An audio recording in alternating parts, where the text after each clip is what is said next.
Γεια σας παιδιά, ένα βίντεο με ένα θεματάκι που είναι επίκαιρο, πάντα θα είναι οι μανάδες. Πώς ήταν παλιά και πώς είναι σήμερα οι αλλαγές που έχουν γίνει στις μανάδες. Κάποιους που έχω σημειώσει εδώ πέρα είναι 6, δεν πολλές, εντάξει.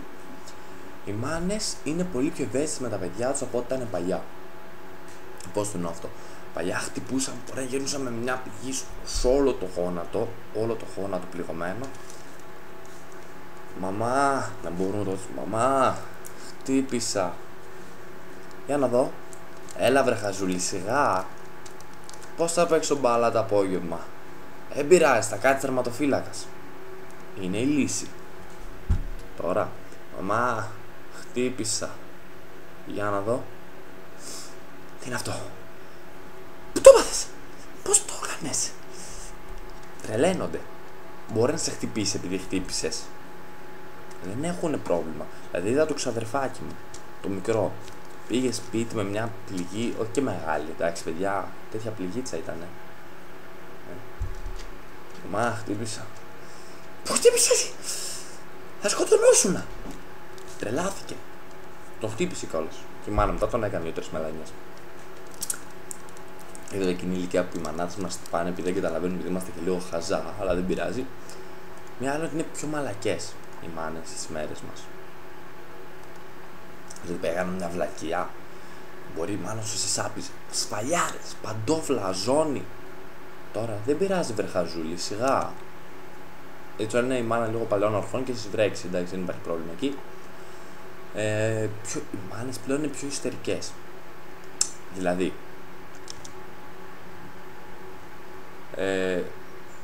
παίρνουμε βαθμούς. Παλιά μπορεί να σε λέει εντάξει βρε χαζούλη, δεν πειράζει. Το επόμενο τρίμηνο θα προσπαθήσεις πιο πολύ. Σαν φροντιστήρια με τόσα ιδιαίτερα. Τον έφαγες κανονικά. Είναι πιο σπαστικές οι μάνες στις μέρες μας. Δηλαδή κάθε το παιδί μετά από το βράδυ στον υπολογιστή να ξεκουραστεί, η μάνα την κοιτάμε. Κωστάκι, διάβασες? Ναι μαμά. Σίγουρα ναι μαμά. Δηλαδή άμα έρθω αύριο το πρωί στο σχολείο θα ρωτήσω, θα μου πούνε ότι όλα ήταν τέλεια. Ναι μαμά. Ωραία, φέρτε να μου τα πεις. Εκείνο το σημείο που φεύγεις από το δωμάτιο, όχι επειδή δεν τα ξέρεις, αλλά επειδή λες για να μην σου σκοτώσω, φεύγω. Οι μάνες πλέον επίσης είναι πιο detective. Μπορείς να γυρνάς στο σχολείο λίγο πιο. Θα τα ψάξουν όλα. Δεν είπα μόνο θα βγάλεις ρούχα και θα βγάλεις την τσάντα. Όχι. Θα τα ελέγξουν όλα. Κατευθείαν. Θα βγάλουν, θα πει. Τι είναι αυτό, Κωστάκι? Αυτό μαμά νομίζω ότι είναι ένα μολύβι. Α, ναι, Κωστάκι. Τα χάνουνε όταν τους πει αυτό. Δηλαδή δεν καταλαβαίνουν τι κάνουνε. Παράδειγμα, το μολύβι τι είναι αυτό? Ευτυχώς δεν το έχω πάρει. Παλιά θα σε έβλεπε διαφορετικό. Δηλαδή, τι έπαθες? Τίποτα. Οκ. Δεν υπάρχει πρόβλημα. Έτσι, γύρισε μια μέρα. Ήμουνα αυτός. Το ξαδερφάκι μου πάλι γύρισε μια μέρα διαφορετικό. Μάλλον τα ψάξε όλα. Δεν βρήκε τίποτα. Ευτυχώς, εντάξει, απλά. Επίσης, μάλλον είναι πιο αδιάκριτες. Ας πούμε, εμείς παλιά, αν μας έβλεπαν με κάποιο κοριτσάκι έξω, έλεγαν μπράβο, το αγόρι μου έχει γκόμενα.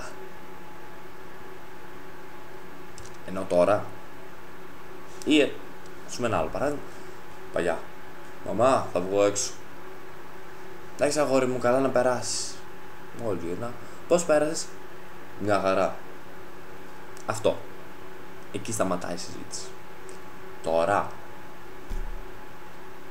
σε βλέπει με ένα κοριτσάκι, μόλις γυρνά σπίτι. Ποια ήταν αυτή, πώς τη λένε, τι δουλειά κάνουν οι γονείς της? Αυτές οι ερωτήσεις είναι που φεύγουν κατευθείαν. Ταυτότητα μόνο που δεν σου βάζουν τη ζητάς. Δηλαδή να πηγαίνεις. Γεια σου. Θες να κάνουμε παρέα? Ναι, θέλω. Ωραία. Συμπλήρωσε αυτή την φόρμα παρακαλώ. Ναι. Ωραία. Βάλε και μια υπογραφή εδώ πέρα. Ωραία. Τώρα μπορούμε να είμαστε φίλοι που να ευχαριστούμε την μητέρα μου. Έτσι θα καταντήσουμε σε λίγο. Ή τα παιδιά, βλέπω πάλι μικρότερους. Μαμά θα βγω έξω. Με ποιους? Πού θα πάτε? Δεν ξέρω να πιείτε τίποτα. Μαμά είμαι 7 χρονών. Α, ναι αγόρι μου, το ξέχασα. μόλις γυρνάς. Με ποιους ήσουνα, πού πήγατε, κάτσατε πάλι εκεί πέρα στο πάρκο, δεν σου πω ότι είναι επικίνδυνα. Είναι όλη αυτή η ιστερία. Αυτά είχα να πω για τις μανάδες. Αν έχετε κάτι άλλο που πρέπει να συμπληρώσω, γράψτε το από κάτω σαν comment. Κάντε και ένα subscribe, please. Θέλω να τους πατήσω για να αρχίσω να κάνω τους διαγωνισμούς με τα giveaways, μην το ξεχνάτε. Άμα σε αυτό το βίντεο περάσω τα 100 likes, θα κάνω giveaway. Κάντε subscribe, like και γράψτε από κάτω στο comment θέλω να πάρω μέρος στο διαγωνισμό και θα κάνω το giveaway της Space Safe. Εντάξει, γεια σας.